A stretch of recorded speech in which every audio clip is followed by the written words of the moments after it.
Toy izao ndraiky avana ny teny zaraina tsy omenantsika anio amasino ny tenanao. Miverena amin'Andriamanitra dia ahazo famindrapo. Araka ny ao amin'ny tantara faharoa toko fahatelopolo andiny fahasivy amin'ny anaran'i Jesosy hoe fa raha miverina amin'i Jehovah ianareo dia azo famindrapo eo anatrehan'izay nitondra azo babo ny rahalahinareo sy ny zanakareo ka dia ho tariverina amin'ity tany ity izy. Fa miantra sy mamindra fo Jehovah Andriamanitrareo ary tsy mba hiamboanareo izy raha miverina aminy ianareo. Aza manahaka an'izay tsy manao izany satria tsy mitera-po-katsoa. Araka ny ao amin'ny tantara faharoa toko fahatelopolo andiny fahafito amin'ny anaran'i Jesosy hoe aza manahaka ny rainareo sy ny rahalahinareo izay nivadika tamin'i Jehovah Andriamanitry ny razana ka dia natolony ho figagana arak'izay hitanareo izao izy.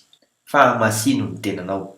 Araka ny ao amin'ny tantara faharoa toko fahatelopolo andiny fahavalo amin'ny anaran'i Jesosy hoe koa aza manamafy ny atokareo toy ny nataony razanareo fa atoloran'i Jehovah ny tananareo ka midira ao amin'ny fitoerany masina izay no hamasino mandrakizay ary manompoa Jehovah Andriamanitrareo mba hiala aminareo ny fahatezerany mirehitra. Ajao Kristy izay efa nekenao.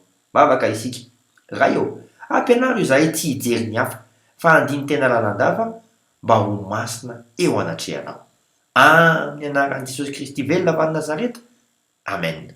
Mandram-piaona tompoko. Fiadanane.